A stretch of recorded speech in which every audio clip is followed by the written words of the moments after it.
What if the reason you keep failing isn't that you're not trying hard enough, but that you're trying too hard in exactly the wrong direction? Think about the last time you decided to change something. Maybe it was your fitness. Maybe it was your diet, your sleep, your focus, your finances, or the half-finished creative project that's been living in the back of your mind like a quiet accusation. Whatever it was, there's a reliable pattern to how it went. You decided. You committed. You went big because going big felt serious, felt like this time you meant it. You signed up for the gym and went every day for 2 weeks. You overhauled your entire diet overnight. You blocked out 3 hours every morning for deep work. You declared, with full sincerity, that your life was changing starting now. And then, somewhere between day 10 and day 21, it collapsed. Not dramatically, usually, just quietly. One missed day that became two, one exception that became the rule, one moment of exhaustion or stress that the new system couldn't survive. And in the rubble of the attempt, you told yourself the familiar story. I just don't have the discipline. But what if that story is wrong? What if the problem was never your discipline, but your strategy? What if the very size of your ambition was the thing that guaranteed your failure? Japan has an answer to this. It has had one since the 1950s. It rebuilt an entire nation using it.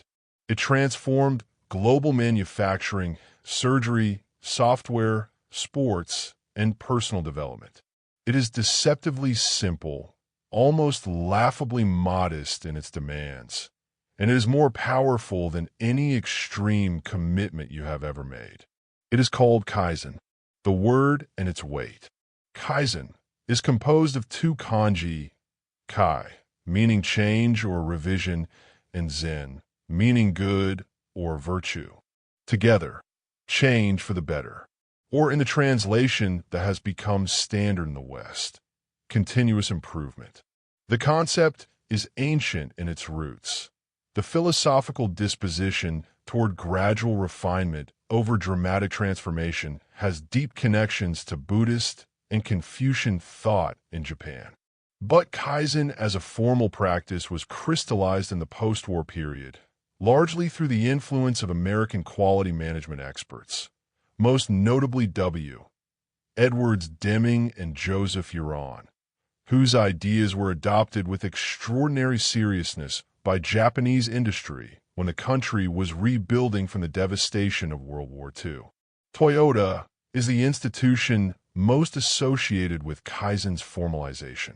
The Toyota production system, which became the foundation of what is now called lean manufacturing, embedded Kaizen as a core philosophy.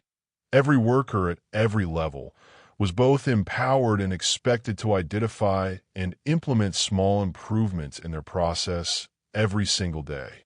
Not occasional dramatic overhauls, not annual restructurings, daily, incremental, relentless improvement, so small in any given instance as to be almost invisible, so powerful in accumulation as to be unstoppable.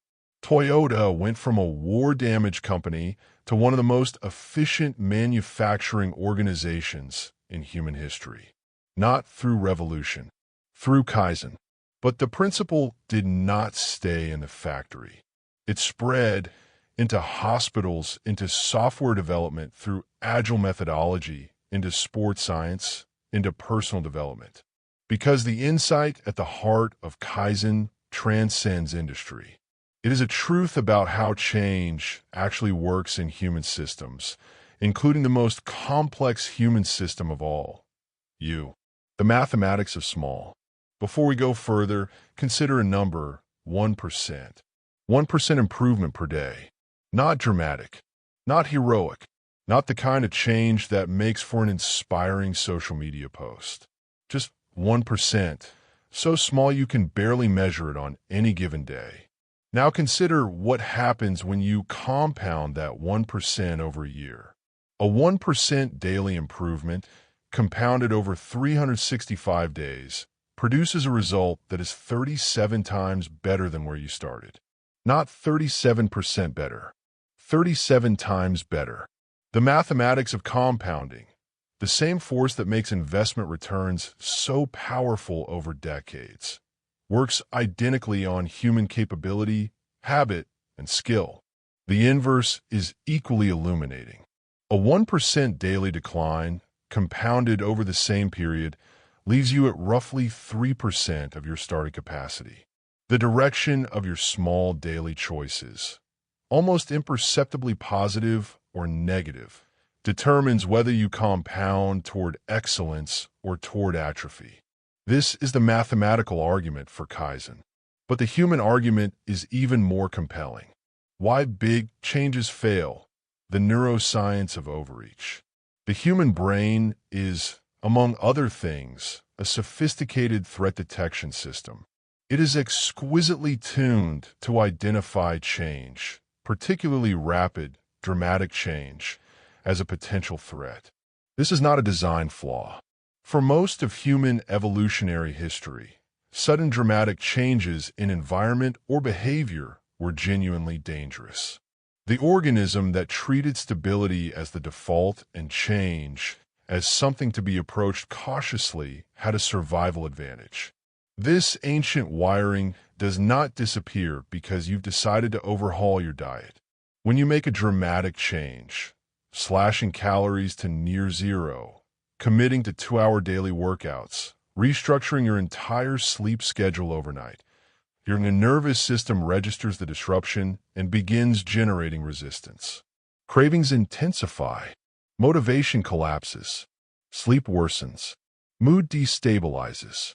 The body and mind conspire with elegant biological efficiency to return you to the familiar baseline. Psychologists call this homeostasis, the system's tendency to maintain its current state. And it applies not just to physiological systems, but to psychological ones. Your identity, your self-concept, your sense of who you are. These are also homeostatic systems. They resist change. They pull you back toward the person you've always been, especially when the change feels large enough to threaten the coherent narrative of who that person is.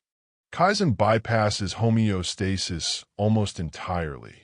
A change so small that the brain doesn't register it as threatening slips beneath the radar of the resistance response.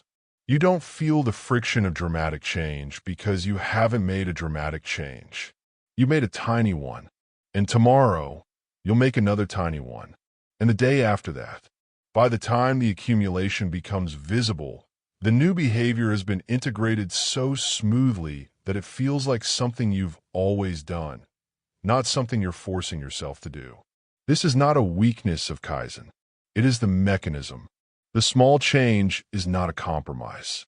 It is a strategy, arguably the cleverest strategy available for circumventing the brain's resistance to change. Kaizen versus the discipline fantasy. Let's be honest about what most people mean when they say they want more discipline. They mean they want to be able to sustain large, demanding behaviors indefinitely through sheer force of will. They want to wake up at 5 a.m. every day, regardless of how they feel, train for an hour regardless of fatigue, eat perfectly regardless of circumstance, and produce excellent work regardless of inspiration. This vision of discipline is not entirely wrong. There is something admirable and real about the capacity to act against resistance. But it is built on a fantasy, the fantasy that willpower is unlimited, that motivation is renewable, that the human nervous system can sustain peak performance indefinitely as long as the commitment is strong enough. It cannot. We have already seen the research on ego depletion, the finding that self-control draws from a finite cognitive resource that diminishes with use. The person who relies on discipline alone is building on sand, a foundation that looks solid when conditions are favorable and collapses precisely when conditions become difficult, which is exactly when you need it most. Kaizen does not ask you to be disciplined in the heroic sense. It asks for something smaller and ultimately more durable, consistency, not perfection, not superhuman effort, just the commitment to do a small thing reliably day after day. A commitment small enough that the brain doesn't resist it, modest enough that a bad day doesn't prevent it, and cumulative enough that over time it transforms everything. The discipline fantasy says, change your life this month. Kaizen says, change your life this decade, and be doing it every single day. The 5 principles of Kaizen in practice. Kaizen as a formal methodology has been elaborated into complex frameworks for organizational use. Value stream mapping, PDCA cycles, standardized work. But at its core, applied to personal life, it distills into 5 governing principles. 1. Start smaller than you think you should. The most common Kaizen error is choosing improvements that are still too large. The test is simple. Does the proposed change produce any internal resistance? Any feeling of effort, dread, or I don't want to do this? If so, it's too big. Reduce it until the response is closer to this is almost too easy, and then do that. The goal of the starting point is not challenge. It is guaranteed success, repeated until the behavior becomes automatic. You want to win every single day at first, even if winning feels absurdly easy. 2 minutes of reading instead of 30. 1 push-up instead of 20. Writing 1 sentence instead of a page. 5 minutes of focused work instead of 2 hours. This is not insufficient ambition. This is the beginning of a compounding chain. 2. Improve the system, not just the behavior. Kaizen is not simply doing small amounts of a desired behavior. It is continuously examining why behaviors are easy or hard, and removing the friction that makes good behaviors difficult. This means designing your environment so that the desired behavior is the path of least resistance. The book on the nightstand instead of the phone. The gym bag packed the night before. The healthy food at eye level in the refrigerator. The distraction-blocking app installed. Small environmental adjustments that silently shape behavior without requiring any willpower at all. 3. Standardize before you optimize. One of Toyota's foundational Kaizen insights was that you cannot improve a process that hasn't been standardized. If you run 3 miles on Monday, skip Tuesday, run 6 miles on Wednesday, and rest for 4 days, you have no process to improve. You have chaos. The first Kaizen task is to establish a standard, the minimum consistent behavior you will perform regardless of conditions. Once that standard is stable, you can begin improving it. But the standard comes first. 4. Make it visible. Progress that you cannot see is progress that does not motivate. Kaizen works best when improvement is tracked, however simply. Not because the number matters in itself, but because visibility creates feedback, and feedback is the fuel of continuous improvement. A simple habit tracker, a journal entry, a calendar with an X marked each day. These are not obsessive behaviors. They are the basic instrumentation that lets you see your own trajectory and feel the pull of the compounding curve. 5. Embrace the plateau without panic. Every improvement curve has plateaus, stretches where the metrics stop moving, where growth seems to have stalled, where the investment of effort doesn't appear to be producing visible return. The discipline-based model is particularly vulnerable here. When effort stops producing results, the motivation to maintain that effort collapses. Kaizen provides a different frame. Plateaus are not failure. They are consolidation. The system is integrating gains that aren't yet visible. The compound interest is accumulating below the surface. The practice during a plateau is not to panic and overhaul. It is to continue with trust in the process until the curve begins to rise again.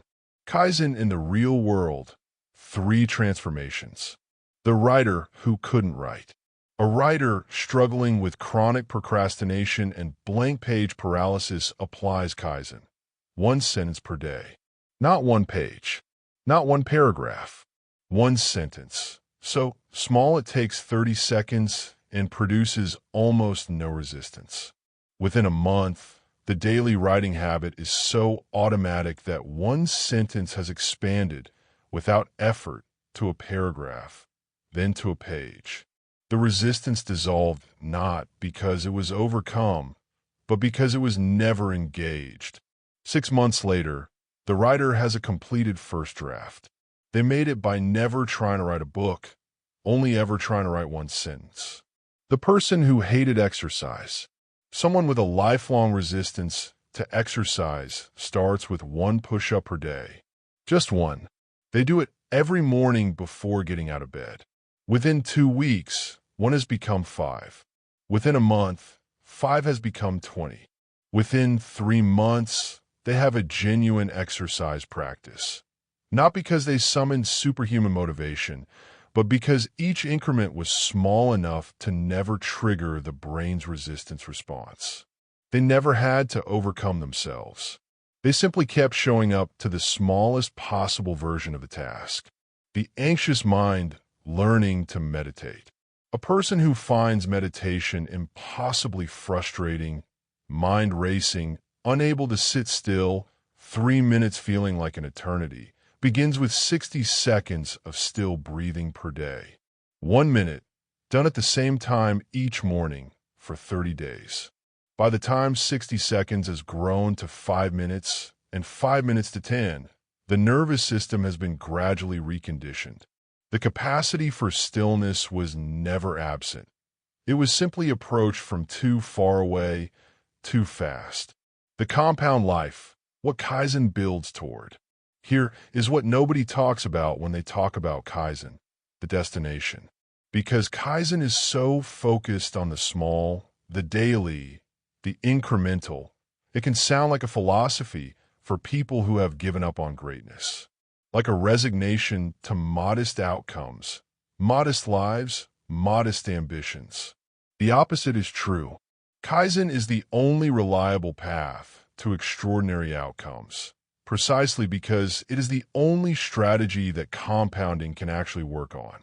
Dramatic transformations, even when they succeed, tend to regress. The body weight that was lost in a crash diet comes back. The creative output that was forced in a burst of extreme effort becomes unsustainable. The standards adopted overnight, through sheer willpower, erode under the pressure of real life. Kaizen-based change doesn't regress in the same way, because it was never built on willpower to begin with. It was built on identity, on who you became through the slow, daily accumulation of small acts. You don't rely on motivation to run because you're someone who runs. You don't have to force yourself to write because writing is simply what you do. The behavior has become structural, woven into the fabric of who you are, rather than volitional, dependent on conditions being right and motivation being high. This is the destination Kaizen builds toward. Not a dramatic peak, but a permanently elevated floor.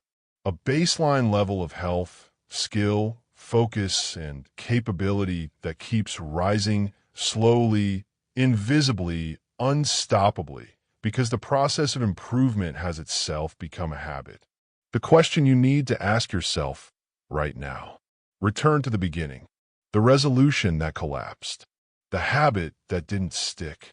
The version of yourself you keep almost becoming and then retreating from.